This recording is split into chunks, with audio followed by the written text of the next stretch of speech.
Assalamualaikum warahmatullahi wabarakatuh. Perkenalkan, nama saya Yuliana dengan NIM 2109682, Prodi Pendidikan Manajemen Perkantoran kelas 2021A. Pada kesempatan kali ini, saya akan memaparkan sebuah video untuk memenuhi tugas ulangan akhir semester mata kuliah Korespondensi Bahasa Indonesia. Selamat menyaksikan. Materi yang akan saya bahas pada kesempatan kali ini yaitu mengenai surat niaga. Sebelum memasuki pembahasan yang lebih jauh, terdapat 4 pokok bahasan yang kita akan bahas secara khusus dalam materi surat niaga ini. Yang pertama yaitu mengenai pengertian surat niaga, yang kedua fungsi dan tujuan surat niaga, yang ketiga ciri dan karakteristik surat niaga, serta yang terakhir contoh surat niaga. Langsung saja pada materi yang pertama yaitu mengenai pengertian surat niaga.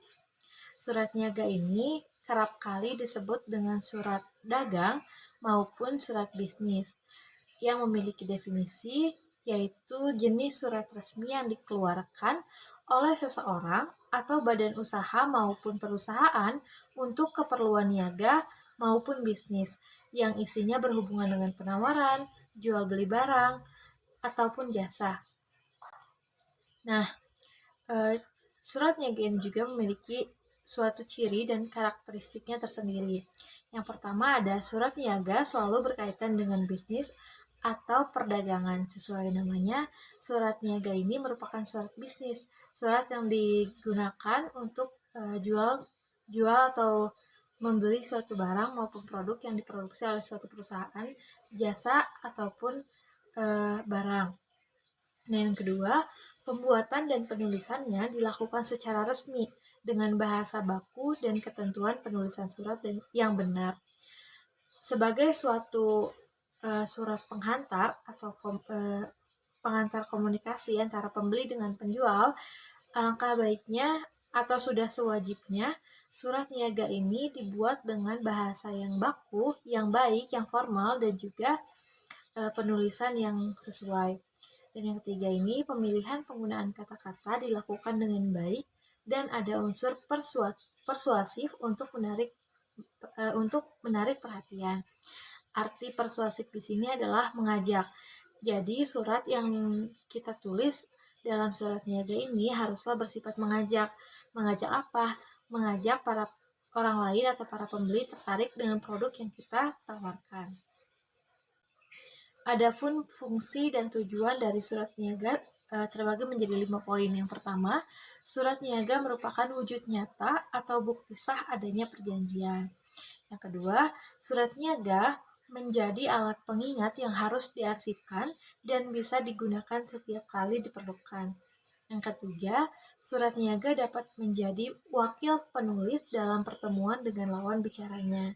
Seperti yang sudah kita ketahui bahwa fungsi surat merupakan sebagai alat komunikasi tulisan yang dilakukan apabila kita tidak dapat berkomunikasi secara langsung. Yang keempat, surat ini juga dapat digunakan sebagai panduan dalam menjalankan tugas.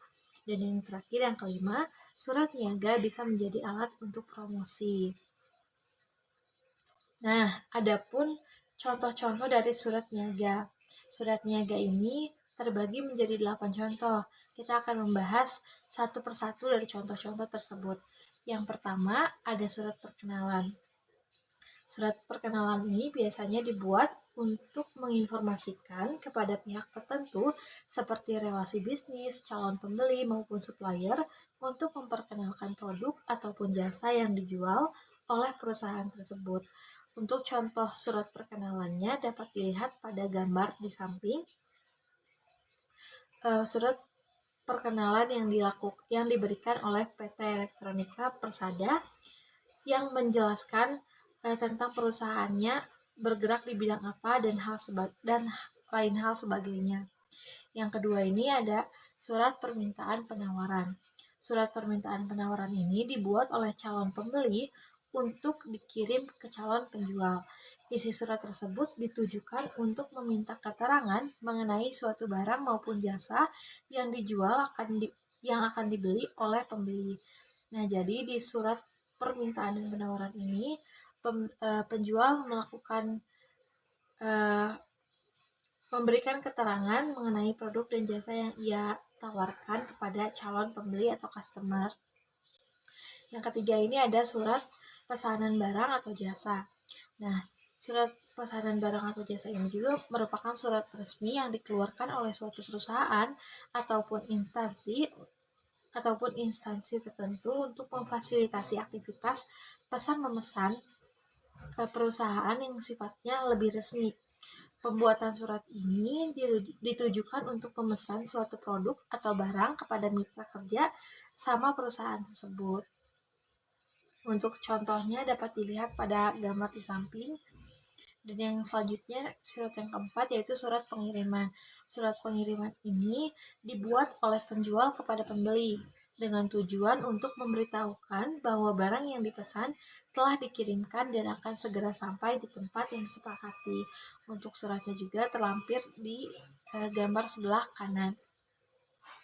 Nah, untuk surat selanjutnya yaitu surat pembayaran barang atau jasa. Nah, dalam surat pembayaran barang atau jasa ini berisikan bukti-bukti transaksi yang telah dilakukan antara pihak pembeli maupun pihak penjual. Dan selanjutnya ada surat pernyataan keberatan.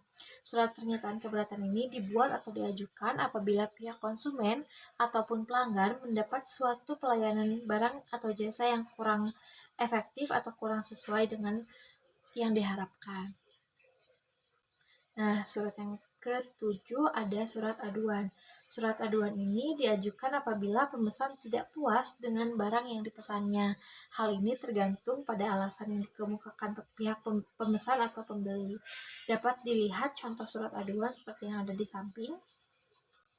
Dan kita next pada surat yang terakhir yaitu surat tagihan. Surat tagihan ini merupakan surat untuk menagih pembayaran pada pembeli atau mitra usaha atas utang usaha yang mereka miliki. Surat ini menjadi salah satu opsi ketika pembeli tidak kunjung menyelesaikan kewajiban yang telah disepakati bersama. Demikian materi yang dapat saya sampaikan. Sampai bertemu lagi pada presentasi selanjutnya. Terima kasih.